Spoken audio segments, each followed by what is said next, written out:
আসসালামু আলাইকুম এভরিওয়ান, যে যেখান থেকে ভিডিওটি দেখছেন আশা করছি সবাই ভালো আছেন। আল্লাহর অশেষ রহমতে আমরাও অনেক ভালো আছি আলহামদুলিল্লাহ। আজ 2-3 দিন যাবতই টানা বৃষ্টি হচ্ছে, আর সারাটা দিন তো গুড়ি গুড়ি বৃষ্টি হয়েই যাচ্ছে। আর যদি হয় এই বৃষ্টির দিনে ল্যাটকা খিচুড়ি সবজি দিয়ে, তাহলে কী না ভালো লাগে, তাই না? আসলে বৃষ্টির দিনে খিচুড়ি খাওয়ার মজাটাই না আলাদা। যখন বৃষ্টি পড়ে তখন যদি গরম গরম খিচুড়ির সামনে আসে তাহলে তো আর কোনো কথাই নাই। আর বৃষ্টি আসলে আমার হাজব্যান্ডের বায়না তো থাকবেই, ওর খিচুড়ি খাওয়াই লাগে, তো আর নাড়ে দিয়ে উপায় কী। তো চলেন দেখে আসা যাক এই বৃষ্টির দিনে আমি কী করলাম। আর কয়েক মাস আগে যখন বৃষ্টি ছিল আর কি, বৃষ্টির সিজন ছিল, এটা তখনকার ভিডিও। এই তো আমরা মা ছেলে ঘুম থেকে উঠে গেলাম, আর উঠেই দেখছি বাইরে ঝিরিঝিরি বৃষ্টি পড়ছে। আমার ছেলেটা দেখেন মাশাআল্লাহ কি দুষ্টুমি করছে। ঘুম থেকে উঠেই দেখি প্রায় 10টার মতো বেজে গিয়েছে। কয়েকদিন যাবত অনেক দেরি করে ঘুমানো হচ্ছে রাতে, আর দেরি করে ঘুম থেকে ওঠা হচ্ছে। টাইম করে খাওয়া দাওয়াটা হচ্ছে না। সারাটা দিন শরীরে একটা আলসামি ভাব লেগেই থাকে, কোনো কাজ করতে ইচ্ছে করে না। এর একটা কারণ হচ্ছে অনিয়মিত ঘুম থেকে ওঠা এবং অনিয়মিত খাবার দাবারের অভ্যাস। এটা খারাপ একটা দিক আমি মনে করি, কারণ সকাল সকাল ঘুম থেকে না উঠলে খাবার দাবার শিডিউলটাও ঠিকমতো থাকে না। এবং দেখা যায় আপনি যদি ঠিকমতো না ঘুমান, না খাওয়া দাওয়া করেন, দেখবেন আপনার কোনো রুটিনে ঠিকমতো হচ্ছে না। আমার ক্ষেত্রেও কিন্তু সেরকমটাই হয় যখন আমি দেরি করে ঘুমাই আর দেরি করে ঘুম থেকে উঠি। ইনশাল্লাহ আমি এই কয়েকদিনের ব্যাড হ্যাবিটটাও চেঞ্জ করে ফেলবো, সমস্যা নেই। এই তো আপনাদের সাথে কথা বলতে বলতে আমি আমার জন্য একটা পরোটা ভেজে নিয়েছি এবং আমার ছেলের জন্য কলা দিয়ে ওটস তৈরি করে নিয়েছি। তো এটা হালকা গরম করে নিলাম, যেহেতু ঠান্ডা হয়ে গিয়েছে।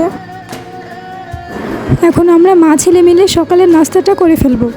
তো চলে আসলাম দুপুরের খাবার তৈরি করতে, যেহেতু বলেছি বাইরে অনেক বৃষ্টি, আর বৃষ্টি আসলে আমার হাজব্যান্ড বায়না ধরে খিচুড়ি খাওয়ার জন্য। তো তাই ভাবলাম খিচুড়ি রান্না করে ফেলি। এই যে আমি খিচুড়ির জন্য চাল ডাল সবজি সব কিছু একবারে রেডি করে নিয়েছি।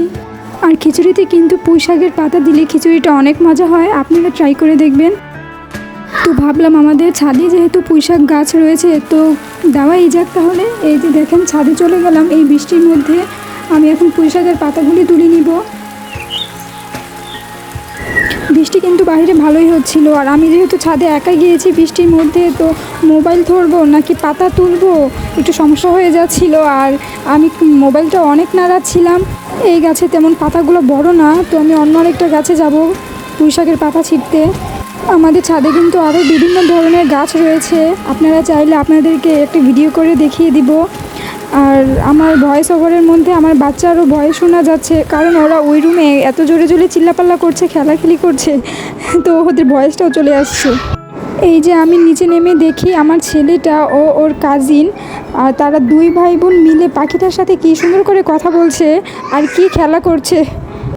আমি এখন পুঁই শাকগুলি কিছুক্ষণ ভিজিয়ে রাখবো, তারপর চলে যাব আগে আমার ছেলের তরকারিটা বসাতে।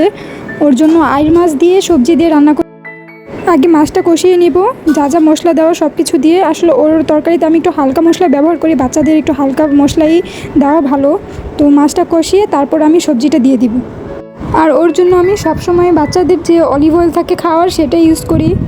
এটা অনেক ভালো বাচ্চাদের জন্য। আমার ছেলের রান্নাটা বসিয়ে দিয়েই আমি চলে যাব খিচুড়ি রান্নার তোড়জোড় করতে।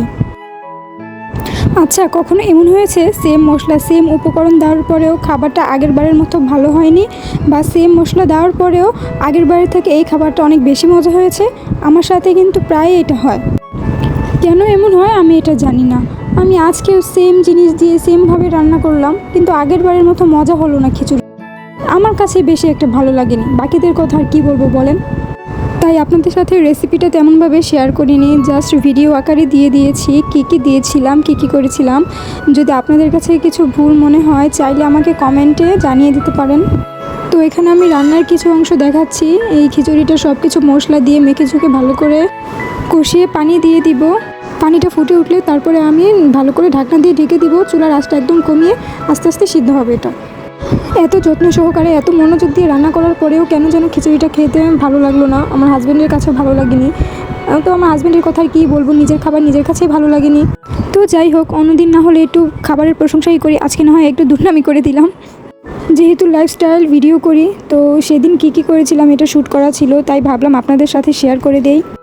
আসলে লাইফটা না এরকমই, ভুল ত্রুটি মানুষের মাধ্যমেই হয়। আর আমার দ্বারা যে সবসময় সঠিকটাই হবে ব্যাপারটা কিন্তু একদম সেই রকম না। তো সেই দিক থেকে দেখতে গেলে আমি যেমন সবসময় আমার সঠিকটাই আপনাদের সাথে শেয়ার করি, বা ভালো দিকটি আপনাদের সাথে শেয়ার করি, তাই আজকে খারাপটাও আমি আপনাদের সাথে শেয়ার করে দিলাম।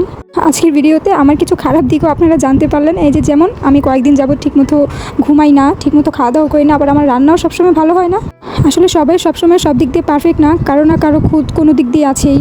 আবার সবাই যে সবসময় খারাপ এটাও না, সবারও কিছু ভালো দিকও আছে। আর এটাই হচ্ছে মানুষের গুণ, খারাপ ভালো মিলিয়ে এই মানুষ, আর আমি এটাতেই বিশ্বাস করি। এই তো রান্না হতে হতে এই ফাঁকে আমি একটু রং চাও খেয়ে নিলাম, বৃষ্টি দেখছি আর রং চা খাচ্ছিলাম। তো আমার ছেলে তরকারিটাও হয়ে গেল, এখন আমি নামিয়ে রাখবো। আমার খিচুড়িটা হয়ে গিয়েছে, এখন আমি এটাকে ডাল ঘুটনি দিয়ে ঘুটে দিব। এই ঘুটার পরে খিচুড়িটা ভালোই লাগে খেতে, একটু নরম নরম হয়। জানি না কে কেমন করে, কিন্তু আমি সবসময় যখন লেটকা খিচুড়ি রান্না করি হয়ে গেলে আমি এরকম ডাল ঘুটনি দিয়ে ঘুটে দিই।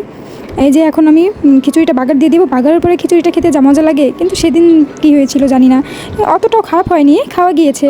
আর কি সবসময়ের তুলনায় সেদিন একটু খিচুড়িটা মজা কম হয়েছে, এটাই আর কি। এই যে চলে আসছি আমার ছেলেকে খাওয়ানোর জন্য। আজকে যেহেতু দেরি হয়ে গিয়েছে সব কাজে, সকালে উঠতেও, তার জন্য আগে আমার ছেলেকে খাওয়াবো, দেন গোসল করে নামাজ পড়বো। আমার সারাদিনের রুটিনটাই আজকে এলোমেলো হয়ে গিয়েছে।